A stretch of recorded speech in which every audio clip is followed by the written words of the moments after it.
What is up, guys? Welcome back to Lantern Year 2 of Hits and Crits Gaming Kingdom Death Campaign. After last week's success, we're going to move against the White Lion once again. I know it can seem a little bit repetitive, hunting the same quarry over and over and over again. That being said, we're going to hunt the White Lion again this year, and we're going to kind of analyze what resources we get from him, and if we don't get enough white fur to really justify taken off a big chunk of White Lion gear, then we're probably going to move on to the Screaming Antelope in the following years. Never know, we kind of got to play it by ear, but I think we're ready to get this started. All right, our first survivor up for discussion today is Alistair. He will be our red survivor for the upcoming fight. He's one of our starting survivors and kind of our biggest tank. We're giving him the full set of rawhide gear, which gives him the rawhide armor bonus, adding 1 armor point to all hit locations, and when we perform a survival action, we may roll a d10 on a result of 6+, gain that survival back. Another thing to note with this gear, because this rawhide vest has both the blue and red, see if we can get that to focus, maybe not.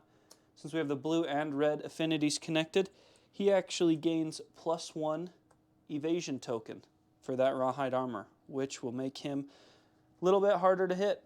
And then last but not least, he does have a fighting art strategist.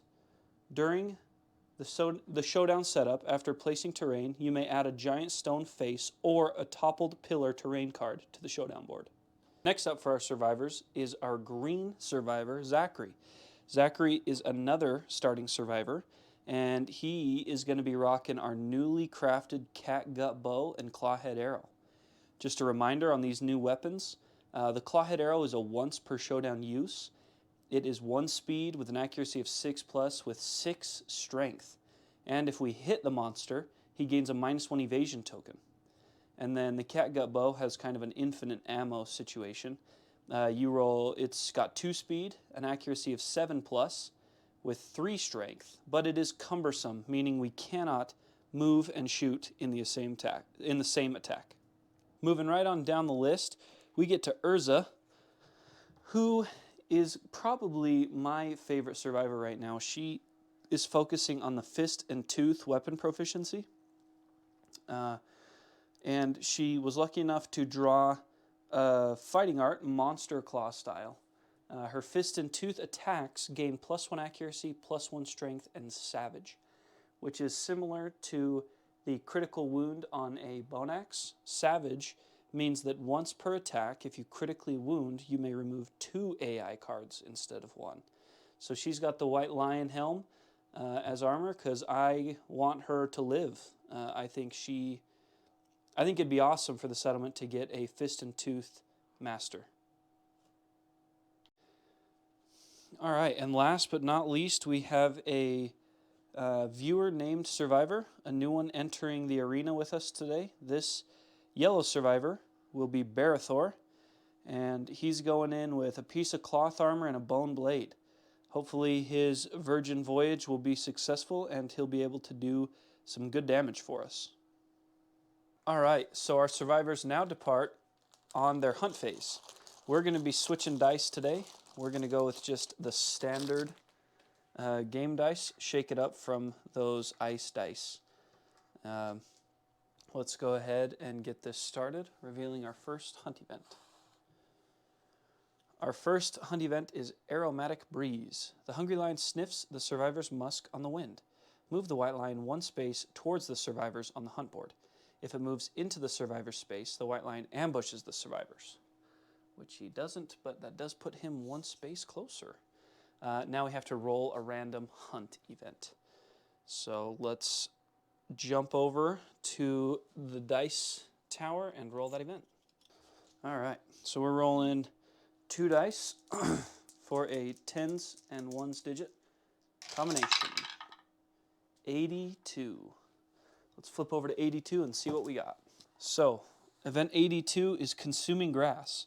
Vibrant green grass grows in patches ahead of the survivors. Closer inspection of the delicate leaves reveals they are sharp as any blade.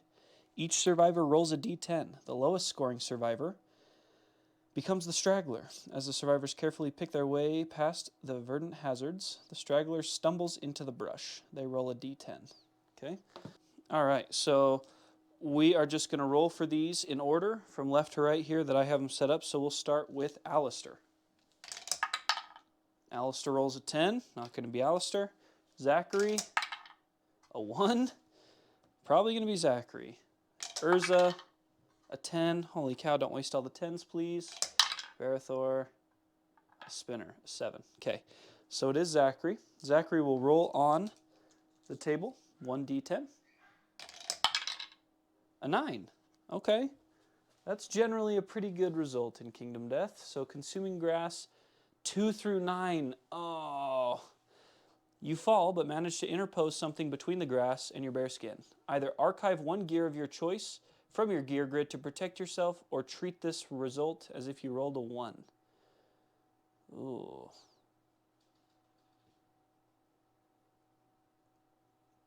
No, we're just going to archive his starting gear cloth.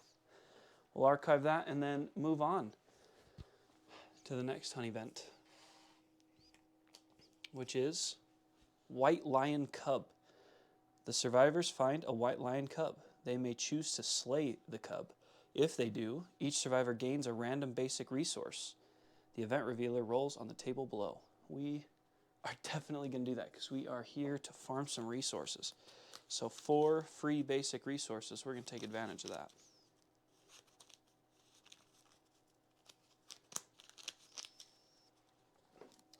All right, so those have been, we'll give them one more shuffle here. 1, 2, 3, 4. We got Monster Bone, Perfect Hide, Questionable Resource, and a Monster Hide. Good variety.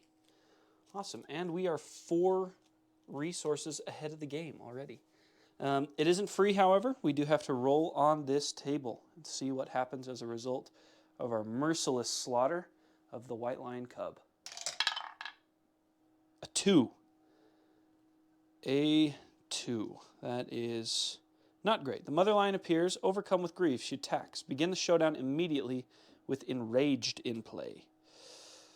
All right, so let's get that built and move on to the showdown phase. All right, so we got our hit location shuffled, our AI deck created. Before I forget, let's talk about Enraged that has to start in play. Enraged is a mood. While Enraged is in play, the White Lion gains +1 damage token per monster level. When a survivor suffers any dismembered, severe injury, or is killed, discard Enraged. So let's grab that +1 damage token here and throw it up on the White Lion's stats. That's a rough way for him to start, that's for sure. Because most his attacks, if not all his attacks, now do 2 damage. Let's go through the terrain. So the White Lion standard gets 1 tall grass card, which puts 2 tall grass tokens out there on the board. Survivors in spaces occupied by tall grass gain +2 evasion. You can also spend an activation in there to disappear and remove the priority target token and not be considered a threat. Now, because we brought in Alistair, who is a strategist, we get to bring in this wonderful giant stone face.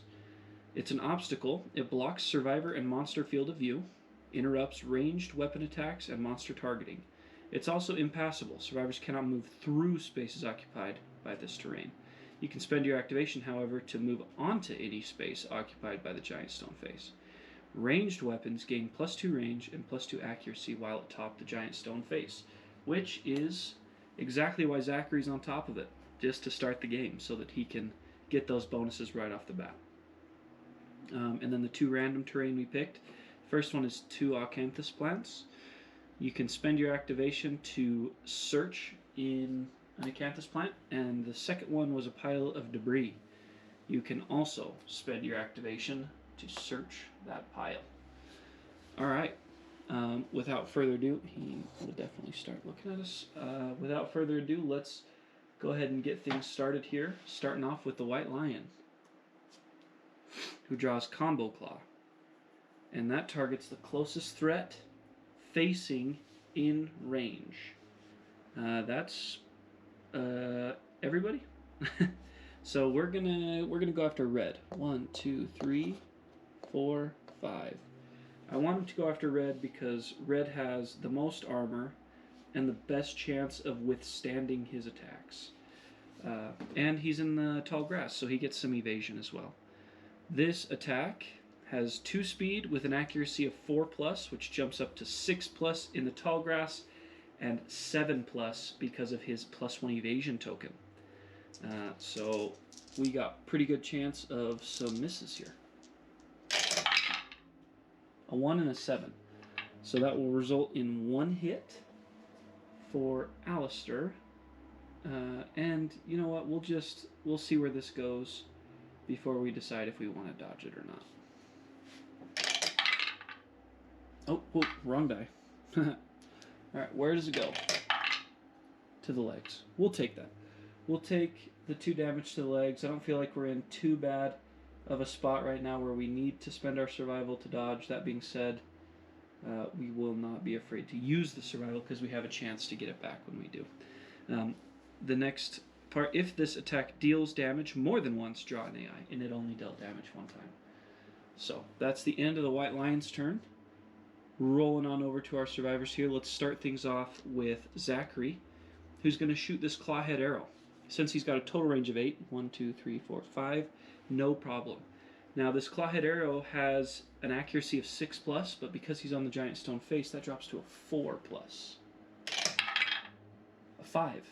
Okay, so first things first, we score the hit, and that's all that's required to give the White Lion this -1 evasion token, which is going to help us later on. So the clawhead arrow has now been used. It's done, and we draw a hit location. Beast's Brow. There is a wound on this, and since the arrow has a strength of 6, and Zachary has 1 permanent strength, brings it to 5, or 7, and the White Lion only has 8 toughness, so everything but a 1 scores a wound. An 8. So we get to remove an AI, but we have to suffer the wound reaction here. The attacker suffers 1 brain damage.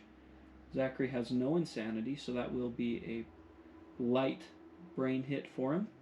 And then the monster performs basic action targeting the attacker. Not what we were hoping for. 1, 2, 3, 4.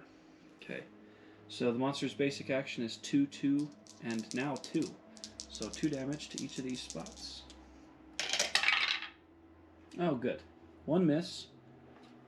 So, oops, that was for Zachary. And Zachary takes these 2 damage to his waist. Perfect. Best case scenario there, because we have 1 waist armor point, so that results in a light hit as a reaction to that wound. And we'll take that. Let's run up here. 1, 2, 3, 4, 5. We'll get in the blind spot, and we're going to have Alistair attack with the Bone Axe, which is now hitting, since he's in the blind spot, on 5s or better. 6 and a 7, 2 hits. Great start.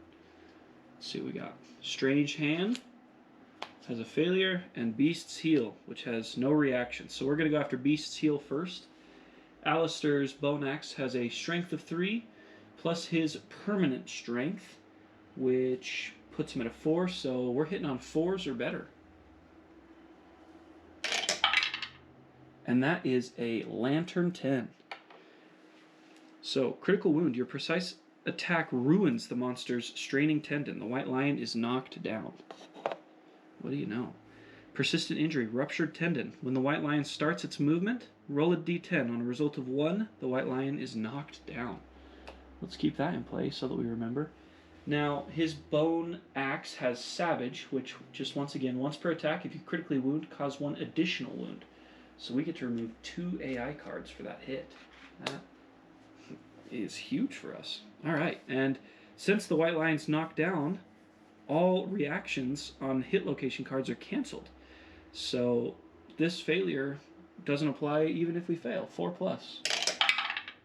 5. No sweat. Let's remove that AI card. And let's get in there with Urza. So because the white line is knocked down, all hits succeed on a 3+, regardless of accuracy modifiers. So 3+ here. 7 and a 10. 2 hits, 2 big hits. And we got Beast's Chest and Soft Belly. Let's start things off with Soft Belly. Now, because she's attacking with Fist and Tooth, not great stats, but she'll be hitting on 7s or better and critting on 9s and 10s. An 8 results in a wonderful hit. And let's solve Beast's Chest. Ooh, just short. But he's knocked down, so we don't even have to suffer that failure. And we're going to leave Barathor right where he is and attack with his Bone Blade. And we're looking for 3s or better. 2 and a 9. 1 hit for Barathor. And that draws Beast's Elbow. Wow, great to get all these failures out of the way early. We're looking for 6+ here. Ooh, 4. Just short. It's alright. No sweat. The White Lion. It's now the White Lion's turn, so he's going to stand up and draw his AI, which is Bloody Claw. Closest survivor with the most bleeding tokens. If there's no target, or the White Lion sniffs. Wow, we got out of that scot-free. Nobody has any bleeds, so wouldn't you know it, it's back to the survivor's turn. Let's get in there. Let's go with Alistair first, with the Bone Axe, looking for 5s or better. 3 and a 9, 1 hit. Now Alistair's kind of our big beefy guy. We draw Beast's Femur, which has no failure. So he's kind of our big guy. Again, 3 strength on that Bone Axe, 1 permanent strength, 4. So we're hitting on 4s or better. 7. Bingo. Beast's Femur was a success. We remove that AI card and move on. I'm gonna choose to shoot with our bowman, Zachary. Because of his accuracy buff, he'll be hitting on 5s or better. 2 3s, 2 misses. That's alright, shooting a bow's hard. Let's go Urza with Fist and Tooth. In the blind spot, she'll be hitting on 6s or better. A 5 and a 9. Okay. The 9 draws a hit location, and that is Beast's Knee with no reaction. Okay, so just a recap. We will be hitting on 7 or better. 3. That's alright. Those are tough ones to land, for sure. And our last able to go will be Barathor once again, who's looking for 6s or better. Actually, before we go, I'm going to step her back. 1, 2, 3. I'm going to get her into the tall grass. I feel like we should be playing that best we can. Alright, Barathor. 6+. 2 and a 9. Fuzzy Groin. Uh-oh. We want to avoid the crit here, but we want a 6 or better. And we snake in there with a 9. No problem. Fuzzy Groin. See you later. Remove the AI. That leaves him with 3 health points left. That's awesome. Let's shuffle these 2 up and put them out here into play. Oh, shoot. You know what? I've totally forgotten his -1 evasion. We may have scored even more hits there. That's alright. I gotta pay better attention. So the White Lion's turn, we draw Bloody Claw. Closest survivor with the most bleed tokens. No target sniff. What do you know? So even though we're all threats, none of us have any bleeding tokens, so he will once again sniff. And we got the chance, we really got the chance to finish him off here. So we're going to have Alistair start things off since he's our strongest guy. We'll be hitting on 4s or better. 7 and an 8. Can he get rid of the last 2 AI cards? We got Beast's Ear and Beast's Flank. We'll go after Beast's Flank here first. We will be wounding successfully on 4+. 6. So that is a successful wound. Discards an AI, but Alistair gains the priority target token, which is actually kind of great. We want him to be priority target because he's got the most armor. So moving on to Beast's Ear. 4+. No problem. A 9. That's what we're talking about. So no failure. Discard his last AI card. And we're right here at the end. Let's take a shot with Zachary, since he's really the one in the danger zone here. He'll be hitting on 4+, because it's a 7+, -2 for being on the stone face, -1 for that evasion. So 4+. Oh, we got a jumper. 7 and a 3. We only need 1, and we get 1. And we draw Fleshy Gut. This does have a failure, but let's get a high roll here. We need 4+ to kill the White Lion this swiftly. Let's see it. A 9. Wow. That is a successful hit and results in the death of the White Lion. Wow, that was so fast. All right, let's gather up our stuff and head into the Aftermath. All right, so we're pretty familiar with the Aftermath structure. Let's throw these 4 resources we've already acquired out here and then shuffle up these basics. We get 4 more basics and 4 White Lion resources. We're looking for white fur in the White Lion ones, but 2, 3, 4. Maybe a Love Juice out of basic would be nice. Monster Organ. Questionable resource. Monster Hide. And a Monster Bone. That's alright. We've got a pretty high population. We don't really need the Love Juices. What we do need very badly is white fur. Because if we can't produce white fur out of our hunts, then we're never going to get the White Lion armor. Alright, I like that shuffle. 1, 2, 3, 4. Can we get it? 1, Lion Testes. 2, Lion Claw, not looking good. 3, 1 white fur. 4, a Great Cat Bone. Awesome. Okay, let's gather up and head back to our settlement.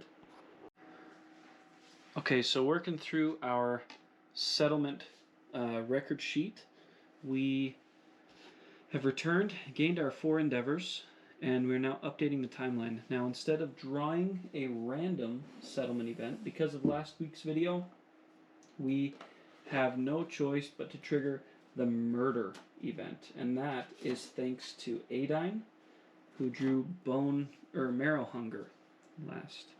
So, murder.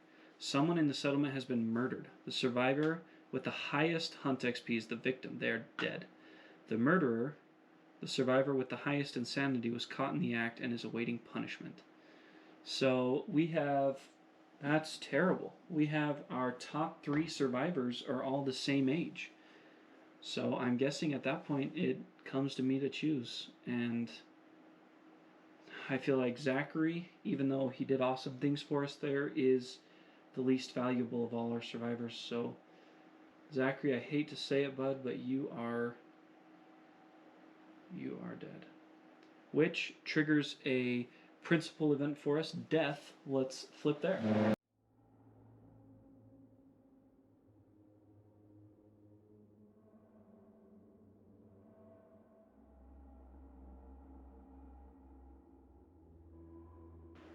Alright, so death. The group must decide what to do with their first survivor corpse. Choose one. First harvest or the first grave. First harvest, the settlement decides to harvest the body for resources. The settlement gains the death principle cannibalize. Find and place the card on the settlement record sheet and note it on the board. The first grave, the settlement decides to build a small monument to mark their loss. The settlement gains the death principle graves. Find and place the card on the settlement board and note it in the settlement record sheet. Then after each, we have to roll a d10.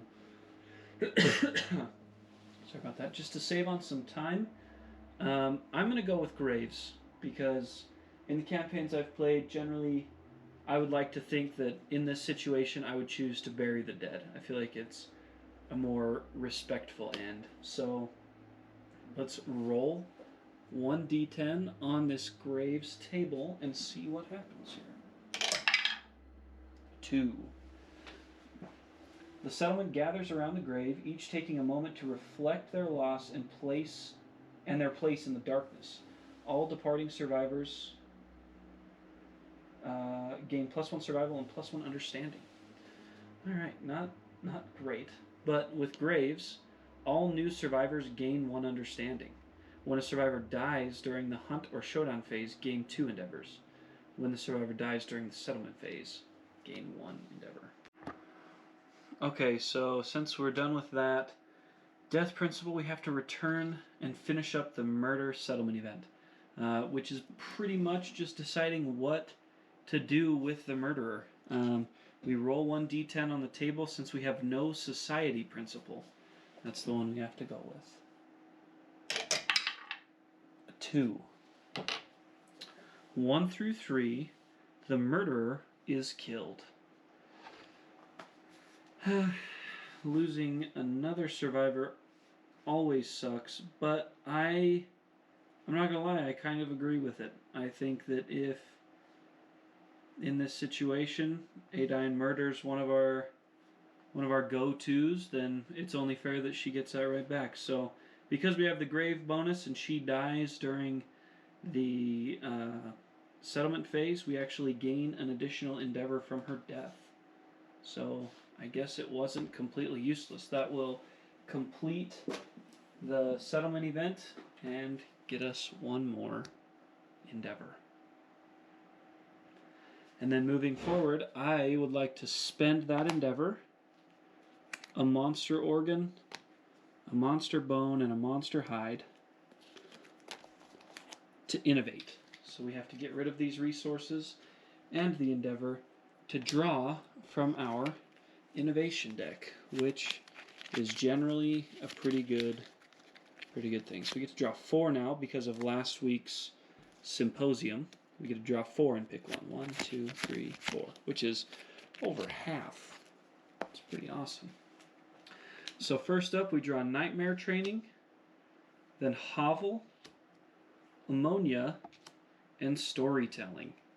So just because of what we're kind of looking for, I'm going to eliminate Storytelling and Nightmare Training right off the bat, put those back, and it's really just down to Hovel and Ammonia.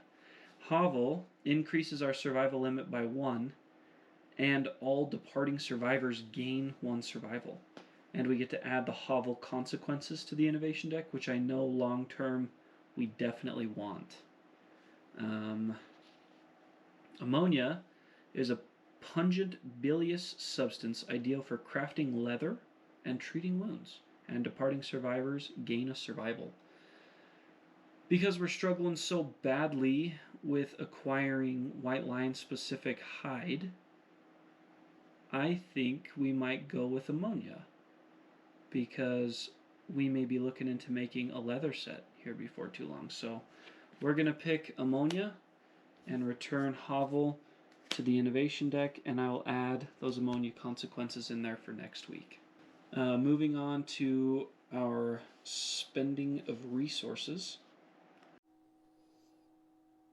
Okay, my apologies for the audio in that last portion. The mic died. So moving forward here, we are going to head over to the Caterium, and we are going to spend our white fur and a generic monster bone to get the White Lion gauntlets. Those gauntlets will provide some excellent protection for a survivor's arms.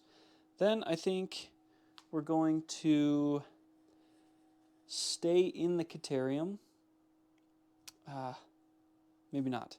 Let's postpone that. We're going to head over to the Skinnery, because in our settlement storage we actually have quite a few resources. We have 2 monster hide. Well, we got 2 bone, 3 hide, and an organ. But one of those hide is a shimmering mane, which counts for 2 hide. So we're going to spend an endeavor. Our shimmering mane, our shimmering mane, and 1 of our generic monster hides from storage. And we are going to build the leather worker. So we're going to add that to our list of locations. Okay, now I think we're going to convert all 4 of these hide. Well, oh boy. So if we pull up the leather worker here, to make leather we need leather and hide, leather and bone, and just 1 normal leather. So if we spend the other hide in our storage, and actually we're just going to keep that in there as a hide, and we'll convert 1, 2, 3 of these into leather. Okay, so I'm just going to turn them upside down so that they represent leather. We're going to spend 1 leather to build the leather skirt. So we spent that 1 leather to craft a leather skirt. We'll spend another one of our leathers and a great cat bone here to craft the leather cuirass. And then last but not least, we will spend our last piece of leather and going into our storage where we have a monster hide. We're going to spend that monster hide and this leather to create the leather brassiers, which is awesome. I mean, 3 pieces of leather armor is pretty great. I am going to, however, take these last 3 resources we have and put them into our settlement storage. One last thing I want to spend some resources on before we move on. In our settlement storage, we have 4 bones, 1 hide, and 3 organ. So I'm going to spend a sinew organ and a lion testes organ to craft monster grease, which gains evasion for our survivors. And I think that aside from that, we're going to spend 2 of our endeavors here to craft 2 more stone nose gear cards. So before we end for the week, I think it's going to be good to go over all of the equipment we just purchased. So stone noses were fairly familiar. They're an item. On arrival, gain a survival and an insanity. And arrival is at the start of the showdown. Our White Lion gauntlets were next. That's worth 2 armor points to the arms location. When you pounce, gain an accuracy for your next attack this turn. So that doesn't really apply anything other than the armor points because we don't have the full set, so we can't pounce. And then if we go over the 3 pieces of leather that we bought, we have a leather skirt, cuirass, and a bracer. So they're worth 3 armor to every location, which is pretty huge for us. The only one that has a special ability is the bracers. When you depart, gain +2 survival.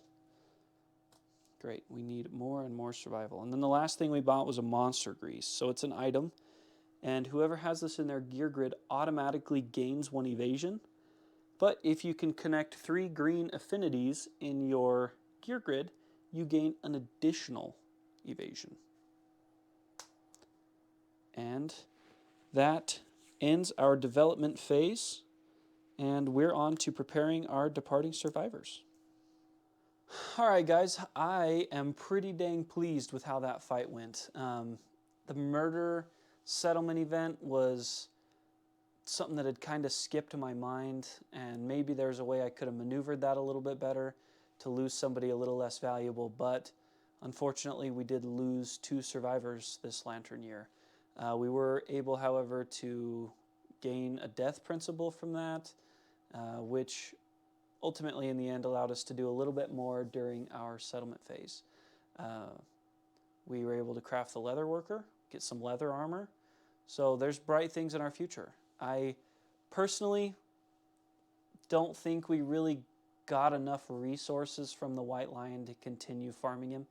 So next week, unless something crazy happens, next week we're going to go after a Screaming Antelope, level 1, for Lantern Year 3, because that will actually be the last opportunity we have to farm before we run into the Butcher, who's our first Nemesis encounter in Year 4, and he can be something. The dice were really with us today. We rolled really well, cleaned right through that level 1 White Lion, which is why I didn't really spend any of our resources on weapons. I feel like weapon-wise right now we're pretty solid. And moving forward, obviously, we'll need to upgrade those, but for now, I think we're pretty all right. So, thanks, guys. If you like what you're seeing, please do all those awesome YouTube things, like, comment, and subscribe. And once again, this is Hits and Crits Gaming. My name is Braden. Thanks for tuning in, and we'll catch you next time.